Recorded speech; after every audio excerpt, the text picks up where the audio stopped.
its stuff has evolved beyond the music. In 2018, 2019, I just started getting more involved in some aspects of the cultural conversation and social commentary and stuff like that. Of course, early last year, I started my podcast, and then I had a video. This is the deadlift video, which went super hyper viral and led a lot of people to discover me and led to appearances on a lot of the biggest podcasts and stuff in the world. So that was a sort of catalyst moment where a lot of people all over the world suddenly discovered me. And then because of all the work I'd been putting in over the past decade plus, I think a lot of people stuck around because they saw, okay, this wasn't just one random viral tweet. This guy's actually interesting. He's doing this, he's doing that. He's got some interesting views. He's a smart guy, etc.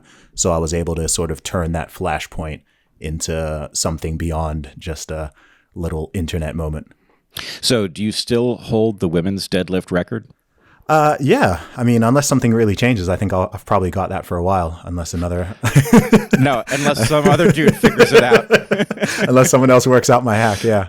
Yeah. I mean, let's just put it this way. How much did you lift? It was 528 pounds, something like that? It was something like that, yeah. It was well below my maximum, but that was actually part of the fun. Like, my best is 606.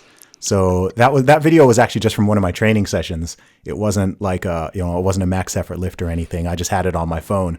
And the way that came about was I just kept seeing these stories popping up on my timeline and seeing things in the news and whatever. And out of curiosity, I just thought, I'm really good at deadlifting. I wonder what the British women's deadlift record is. So I just Googled it. And I've already had that video on my phone. I was like, oh, this video already is more than the record. So I just posted it up there, just thinking, okay, this is, if as anyone who uses Twitter a lot, right, you put things out there, you don't really think about them. A lot of people think I sort of sat down and worked out this whole marketing strategy. And I was like, no, I just put it out there like any of my other tweets. And very quickly, I realized that something... that something was going on and it was resonating on a whole different level, and it just started spreading like wildfire. I think it hit 10,000 views within a matter of minutes, hit 100,000 views in a couple of hours, and then I woke up in the morning, it was over 500,000, and it just kept going and going and growing and growing, and started getting contacted by various media outlets in the UK and the US, etc. A couple weeks later, I wake up in the morning and my phone is just going crazy, and Then I've just got people on in my DMs and in my WhatsApp and everything. Yo, Joe Rogan just mentioned you on a show. Joe Rogan just, I was like, wait, what? Like, and then I saw the episode. And so it just snowballed. It just grew and grew and grew. And, yeah, I'm still here sort of 18 months later, trying to catch up on things and work out what I'm doing in the world. Well, I was not aware of you until that. And the instant I saw it, and I mean the instant I saw it, I thought, this is beautiful. And then, let's just cards on the table here. When I saw what you had done, I thought, this is really sweet, but I bet the guy's a dick. And I looked at how you did it, and it was so compassionate and decent that I thought, oh man, this really resonates. And so first off, let me just say, I admire the way you made the point without twisting the knife. Thank you. It was really well done, and I also appreciate that you did it not only with compassion, but with a sense of humor. Yeah. And not a mean-spirited one. So anyway, I think you really advanced the conversation, because suddenly we were able to talk about the absurdity of trans women competing in women's athletics. Yeah. I mean, I think it's worth saying as well is that I have quite a lot of trans followers. Like once your audience grows to a certain level, you have people across the board in all types of diversity in every sense of it. And the vast majority of them thought it was hilarious, right? Like the messages I got from from people who are actually trans were like, dude, that's hilarious. Because I think, like with many things, the activists are not representative of the people they claim to be advocating for. And like you said, there was no malice in it. There was no anger. There was no, all right, I want to, attack people or whatever. It's just like, this is silly. So I'm just going to take this logic, and instead of arguing against it, I'm just going to say, okay, if those are the rules, here, let's go. And I think it was a bit of a checkmate maneuver in a lot of ways, because people either need to accept that I am the British women's deadlift record holder, or they have to say, okay, that's not, maybe we need to think about the whole, anyone who says they're a woman is a woman thing and should be allowed to compete in sport, etc. You know, no matter how progressive someone wants to be or how liberal someone is, there are still things that it's like, okay, that's a bad idea for a lot of reasons. And I think that's really why it resonated.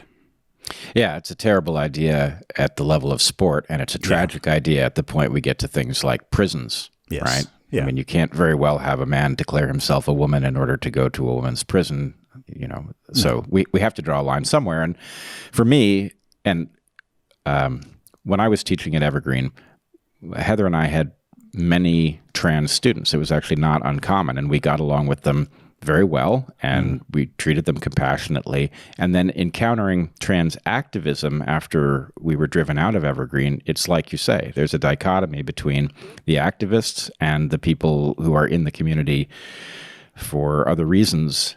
So it's something people need to be aware of, because there's such a focus on the trans activists that it seems like they speak for the whole community, but that's not the case. Yeah, I think they're doing a massive disservice, to be totally honest, because let's be real. I mean, Evergreen is a unique place, but most people don't know anybody who's trans. Most people have never actually met a transgender person. I only have because I'm in the public with my music and I'm connected to so many people. So even if it's a very small percent of the population, okay, cool. Like I've still met, maybe a dozen or so. And out of those people, people have generally been cool and nice and friendly, and they're not trying to impose anything on anybody.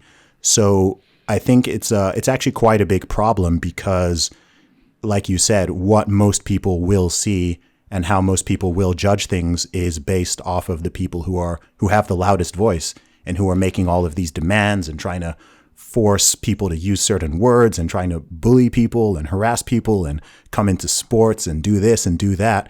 And it makes a lot of people think, like, for someone who doesn't think with a lot of nuance, it's easy to forgive someone for thinking, oh my gosh, like all of these people are crazy. Because every time I hear something about this whole issue, it's something totally bonkers.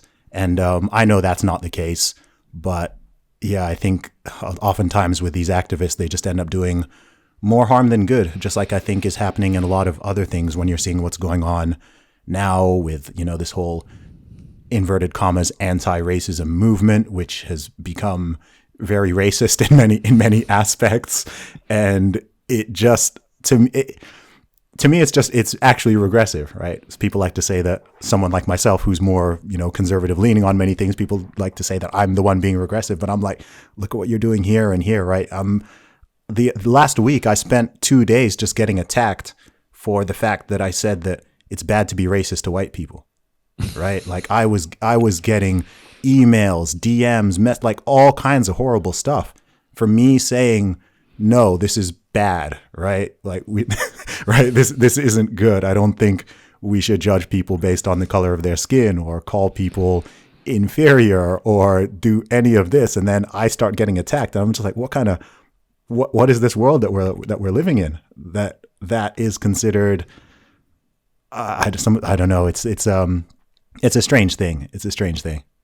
I mean, it's beyond strange. I think those of us who, without any ability to defend it, I will just say those of us who get it, I think, are having this constant experience of, I can't believe we're having this conversation.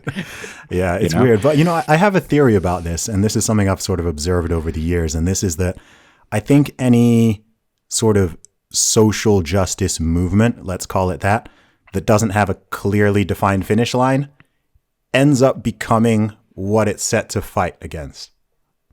And I think that we're seeing this. I think we're living in an age of overcorrection where it's like, okay, things were kind of at a happy balance and a medium, and then whoa, it just sort of swung that way.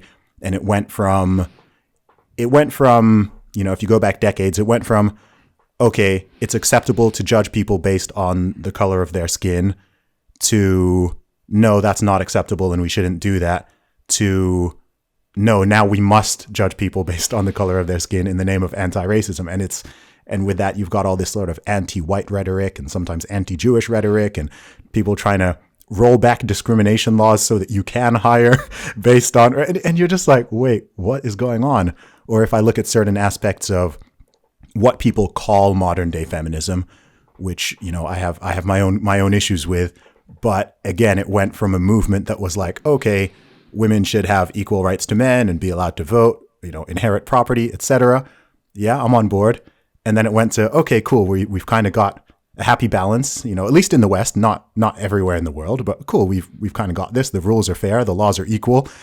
And then it sort of evolved into men are evil and kill all men, and you're just like, and then you've got like the trans thing that comes into it as well, which actually affects women more than it affects men, whether you're talking like changing rooms or prisons or the sports thing or whatever.